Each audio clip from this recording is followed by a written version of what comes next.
देखो आज का हमारा टॉपिक तो था रेगुलर एक्सप्रेशन। बड़ा थोड़ा सा लेट हो गया है, तो छोटा छोटा दो टॉपिक है, पहले वो करा देते हैं आज। ठीक है, नेक्स्ट क्लास में हमारा रेगुलर एक्सप्रेशन हो जाएगा। तो सबसे पहला टॉपिक, फाइनल कीवर्ड।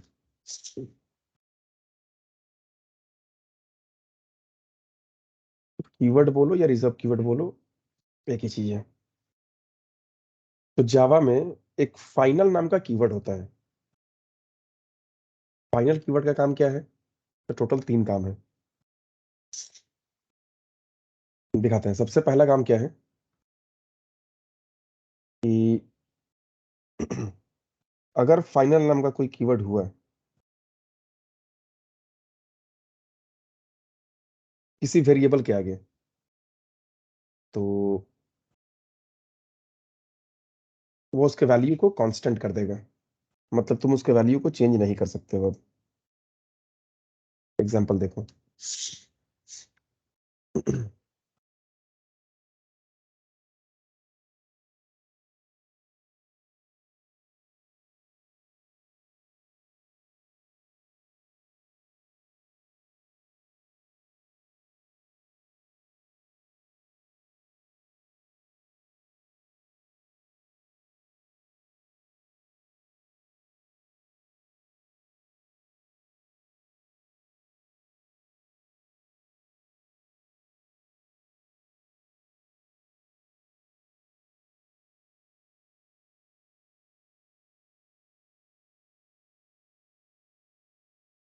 ये है जावा। जावा में सपोज हम लोगों ने यहाँ पे एक क्लास में ही वेरिएबल बनाया, int num equal to 5।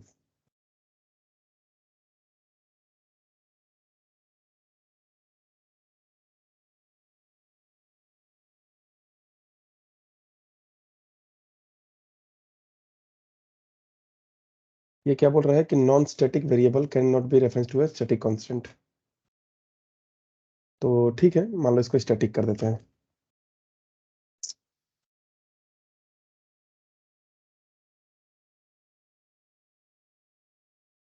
Six दिखा रहा है ना, मतलब पहले नम 5 था, नम प्लस प्लस किए 5 से 6 हुआ, 6 प्रिंट कर रहा है। हम चाहते हैं कि कोई एक वेरिएबल है जिसका कोई वैल्यू होगा वो फिक्स्ड हो जाए। तो सी प्लस प्लस में जैसे एक रिजर्व कीवर्ड था कॉन्स्ट, CONST, वैसे ही यहाँ पे क्या है, फाइनल। अब रन कराओ, अब यहाँ पे एरर आएगा। यहाँ पे क्या एरर आ रहा है कि can not assign a value to final variable नम।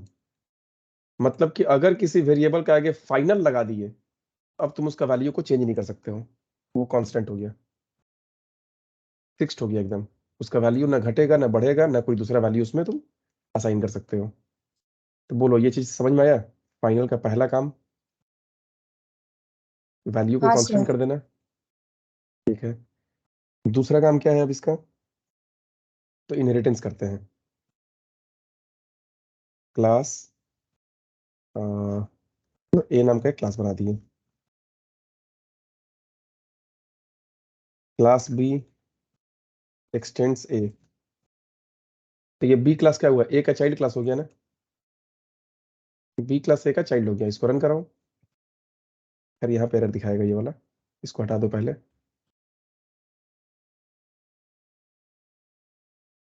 ठीक है, रन कराओ। अभी कोई एरर नहीं दिखाएगा क्योंकि सही है। ठीक है, क्योंकि क्लास ए है, हम बी क्लास में ए को एक्सटेंड कर लिए, मतलब इनहेरिट कर लिए। लेकिन इस क्लास के आगे फाइनल लगा दो तो। अब रन करो, क्या दिखा रहा है कि can not inherit from final A. अगर किसी क्लास के आगे फाइनल लगा दिए, इसका मतलब कि उस क्लास को कोई भी इनहेरिट नहीं कर सकेगा। अगर तुमको इनहेरिटेंस को स्टॉप करना है वहां पे, कि इसके बाद इसका कोई चाइल्ड क्लास ना बन सके, हो सकता है कि हमें ऐसा कभी जरूरत पड़े कि एक ऐसा क्लास बनाएंगे कि हो सकता है कि इसका कोई पेरेंट है, उसका पेरेंट का पेरेंट हो सकता है, बट हम चाहते हैं कि अब इसके बाद इसका नेक्स्ट जनरेशन कोई नहीं आएगा। इसका चाइल्ड क्लास अब नहीं हो सकता है, तो उस क्लास के आगे फाइनल लगा देना, इसका मतलब इनहेरिट नहीं कर सकते हो। तो दो चीज समझ में आया फाइनल का काम। पहला फाइनल का काम क्या है कि किसी वेरिएबल के वैल्यू को कांस्टेंट कर देना है, अब वो वेरिएबल का वैल्यू चेंज नहीं हो सकता है, पहला। दूसरा, किसी क्लास के आगे लगा देंगे तो वो क्लास को कोई इनहेरिट नहीं कर सकता है, वही लास्ट क्लास हो गया, उसके बाद से अब कोई चाइल्ड नहीं बन सकता उसका। बोलो ये समझ में आया या कोई डाउट है? Final class. हाँ सर। ठीक।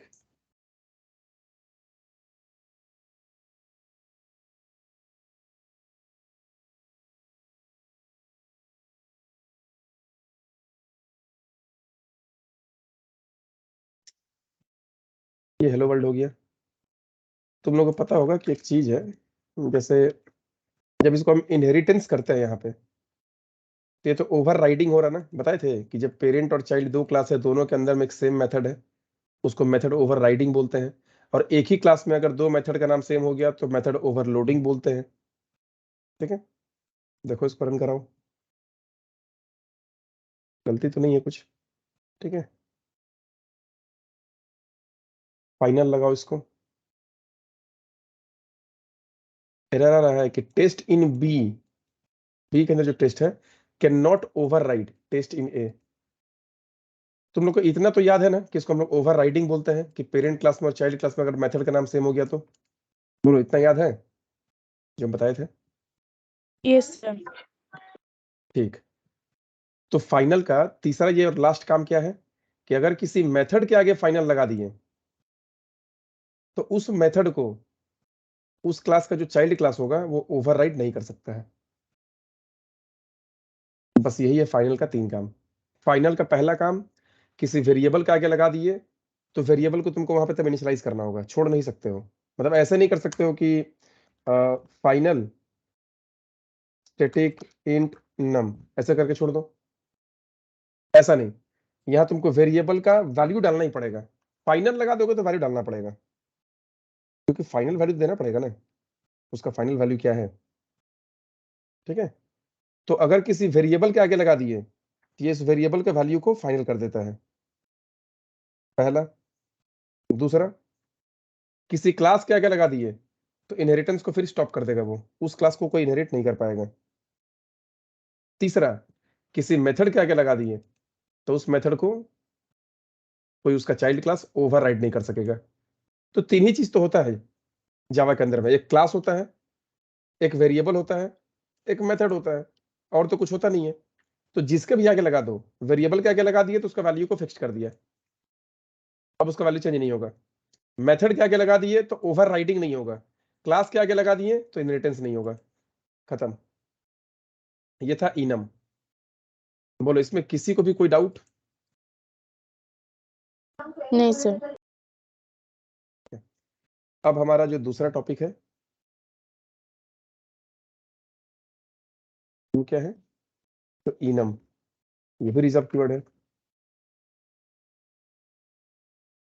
इनम भी एक रिजर्व कीवर्ड होता है।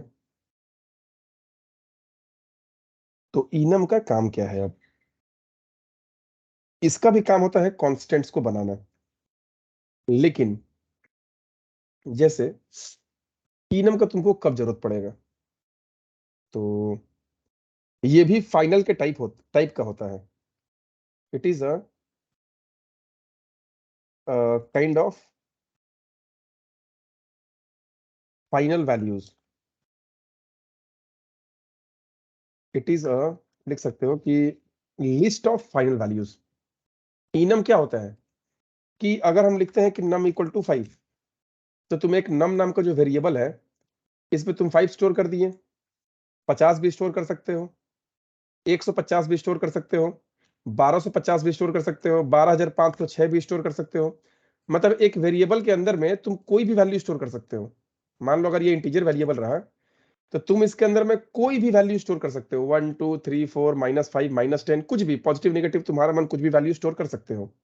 बट अगर कभी ऐसा हो कि हम एक वेरिएबल बनाना चाहते हैं और उसका वैल्यू भी हम पहले से फिक्स कर दें कि इस वेरिएबल में या तो ये होगा, या तो ये होगा, या फिर ये होगा। जैसे कि एग्जांपल लेते हैं कि हम एक वेरिएबल बनाना चाहते हैं डे नाम का। तो डे के अंदर में या तो संडे होगा, मंडे होगा, ट्यूसडे होगा, वेडनेसडे होगा, थर्सडे होगा, फ्राइडे होगा, सैटरडे होगा। डे में गुड नहीं हो सकता है, डे में सन नहीं हो सकता है, डे में जनवरी नहीं हो सकता है, डे में प्ले नहीं हो सकता है, डे में कंप्यूटर नहीं हो सकता है। मतलब हम एक ऐसा वेरिएबल बनाना चाहते हैं जिसका वैल्यू भी हम फिक्स कर देना चाहते हैं कि उसके अंदर में इसी में से कोई ना कोई वैल्यू तुम डाल सकते हो, इसके अलावा तुम कोई वैल्यू नहीं डाल सकते हो। जैसे मान लो तुमको हम 4 कलर का ऑप्शन दे रहे हैं, हो सकता है ना कि हम लोग किसी को कलर का ऑप्शन दिए कि तुम इसी चारों कलर में से कोई एक कलर चूज करो, इसी में से तुमको कोई एक कलर चूज करना होगा, इसके बाहर से नहीं। तो लिस्ट ऑफ वैल्यू समझ रहे हो ना, वैसा ही होता है इनम। प्रैक्टिकल देखो, ज्यादा बढ़िया से क्लियर समझ में आ जाएगा। तो इनम में क्या होता है कि जैसे हम एक डेज है, हम चाहते हैं कि डेज में उसको छोड़ के और कोई एक्स्ट्रा कोई वैल्यू वो स्टोर ना कर पाए, तो हमें क्या करना होगा? तो इनम बनाओ, इनम डेज। या डेज में क्या लिख दो? Sunday, comma Monday, comma. जरूरी नहीं है कि एंटर करके नीचे लिखोगे, लाइन से लिख दो, संडे मंडे, कॉमा दे देके। कॉमा से बेटर होता है। तो Sunday, Monday, Tuesday, Wednesday, Thursday, Friday, Sunday. सबसे लास्ट वाले में कॉमा नहीं होगा, क्योंकि कॉमा के बाद नेक्स्ट वैल्यू, ये तो लास्ट वैल्यू है ना। तो हम चाहते हैं कि एक डेज नाम का एक हम इन्यूमरेशन बना दिए। इसका फुल फॉर्म क्या होता है? इन्यूमरेशन। तो इनम, ये इनम कैसा होता है कि इसका वैल्यू जो है ना, ये सब सारा ये अनचेंजेबल, इसको तुम चेंज नहीं कर सकते हो। और इसका जो वेरिएबल बनाओगे, जैसे क्लास का हम लोग कैसे ऑब्जेक्ट बनाते हैं, ऑब्जेक्ट का रेफरेंस तैयार होता है कि स्टूडेंट का S equal to new student, वैसे इसका ही बनाते हैं। ये भी क्लास का टाइप का ही होता है। इसको कैसे यूज करोगे? हम लोग इसको क्या करेंगे कि चलो यहाँ पे क्या कर दिए कि डेज का डे एक वेरिएबल ले लिए। सोचो ये क्लास का नाम है या फिर ये डेटा टाइप है, यूजर डिफाइंड डेटा टाइप। तो इनम का डेज ले लिए। तो जैसे मान लो कि यहाँ पे रहता है क्लास स्टूडेंट, तो तुमको बनाना पड़ता है ना कि स्टूडेंट का एस। तो उसी तरह से डेज का डे। अब डे के अंदर में तुम क्या स्टोर कर सकते हो?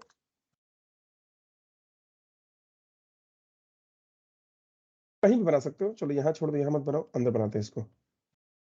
तो डेज का डे। अब डे में क्या स्टोर कर सकते हो कि day equal two days dot Sunday. मतलब तुमको यहाँ पे क्या लिखना होगा? इन्यूमरेशन का नाम और उसका कुछ जो ये सब सारा कांस्टेंट है, इसका वैल्यू का नाम। अब तुम ये डे को प्रिंट कराओ तो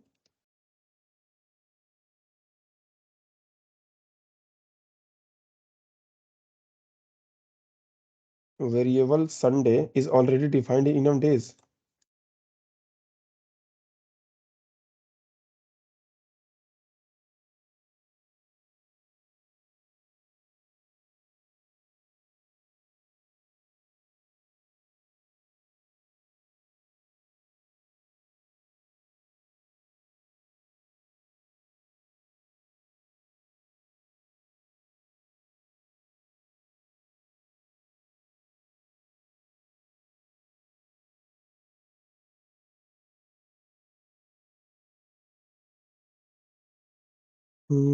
error. Sir 8th line Sunday Saturday होगा। अच्छा, संडे ये 2 बार दे दिए हैं क्या हम? Saturday, Sunday, Monday, Tuesday, Wednesday, Saturday. तो हम लोग यहाँ पे क्या किए कि डेज का एक वेरिएबल ले लिए, day equal two days dot Sunday. अब डे को प्रिंट करो, संडे आया। मतलब ये जो डेज है ना, डेज के साथ तुम इसके अंदर जो दिए हो वही वैल्यू कुछ ना कुछ स्टोर कर सकते हो इस डे में। मतलब ये डे क्या है? डेज टाइप का है ना।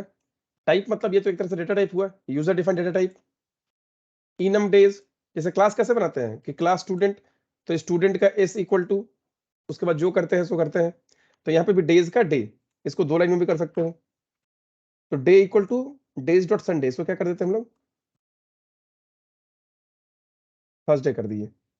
अब डे को प्रिंट कराओ तो ये थर्सडे प्रिंट कर रहा है। अब यहाँ पे थर्सडे को छोड़ के जनवरी लिखो तो गलत हो जाएगा। कैन नॉट फाइंड सिंबल, ये जनवरी इसको मिला ही नहीं।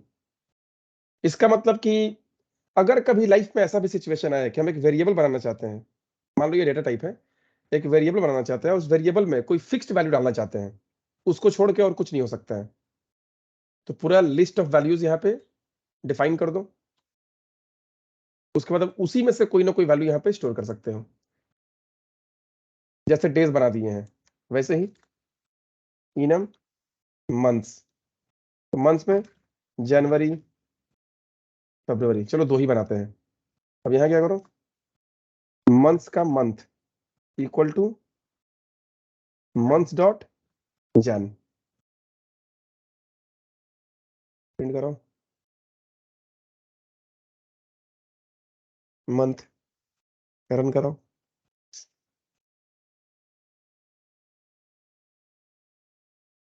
क्या बोल रहा भाई?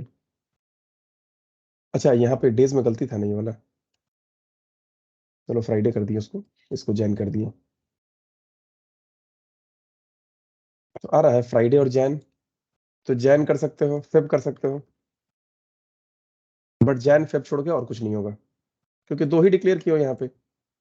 मान लो इसका मार्च कर दिए MAR, अब गलत बता देगा।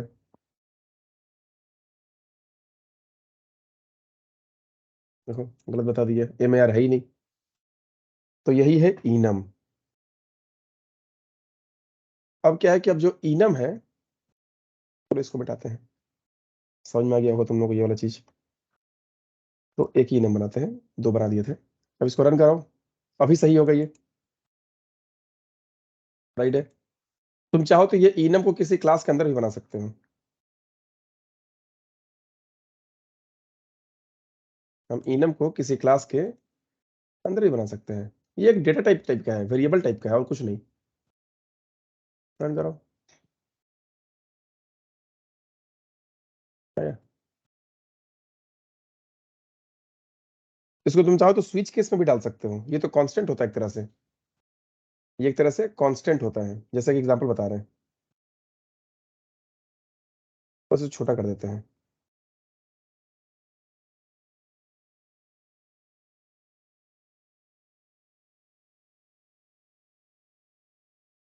ऐसा कर दिए, ठीक है।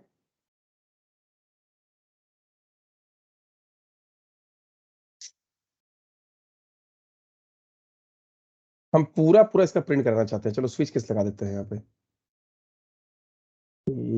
यहाँ आगे, ठीक है।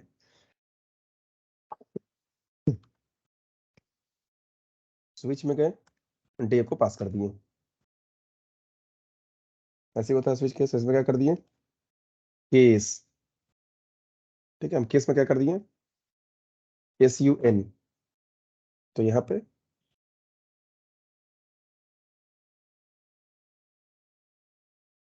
break। मतलब ये FRI है ना, तो डे में अगर SUN हुआ तो संडे प्रिंट करो।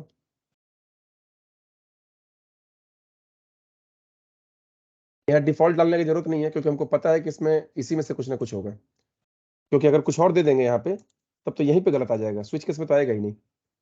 तो SUN Monday, Tuesday, Wednesday, Thursday, Friday, Saturday.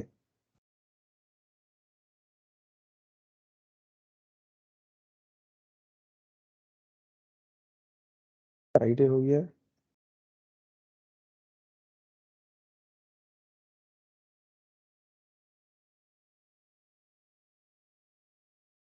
Wednesday,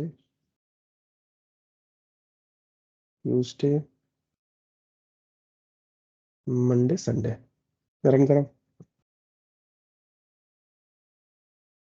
Friday, क्योंकि FRI था ना, माने यहाँ पे हम लोग SUN कर देते हैं।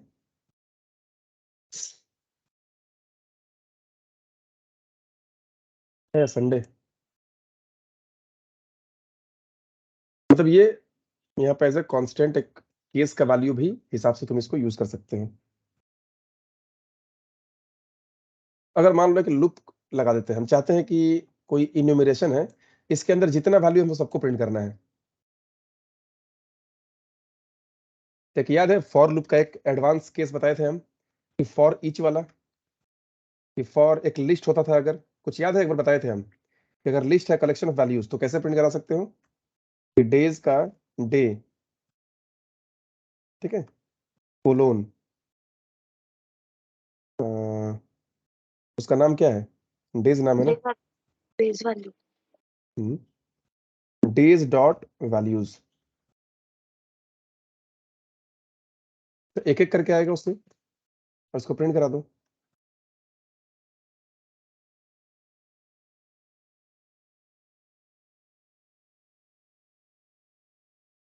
डे, ये तो डे में आ रहा है ना, ये डेज डॉट वैल्यूज, मतलब तुम क्या करो, चलो इसको लूप हटाओ, तुमको सारा वैल्यू प्रिंट करना है, तो डेज डॉट वैल्यूज, रन करो इसको।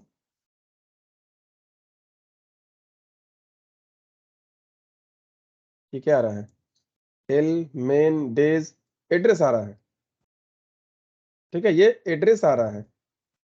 अगर तुमको एक एक इसका एक एक वैल्यू को तुमको इटरेट करना है तो क्या करोगे,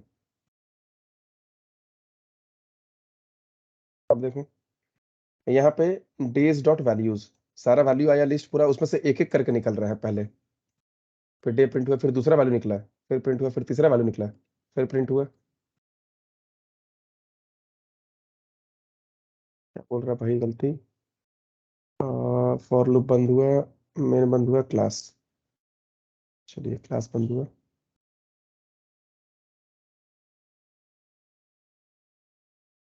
रन कराते हैं, आया। तो तुम लोग एक बार हम बताए थे कि ये जो फॉर है ना, फॉर ईच, ये तो एक पूरा लिस्ट हो गया, बहुत सारा वैल्यू इसके अंदर में, तो उसमें से एक एक करके निकलेगा और प्रिंट होगा, खत्म हो गया। मतलब आज इनम खत्म हो गया, फाइनल खत्म हो गया, कल हमारा जो होगा वो है रेगुलर एक्सप्रेशन, मतलब जावा खत्म, सिर्फ फाइल बच जाएगा, तो कल रेगुलर एक्सप्रेशन खत्म हो जाएगा हम लोग का, ठीक है, और परसों फाइल, और कुछ नहीं। उसके बाद मंडे से डेटा स्ट्रक्चर स्टार्ट हो जाएगा हम लोग का जावा से। तो आज के लिए इतना ही, ठीक है, चलो कल मिलता है।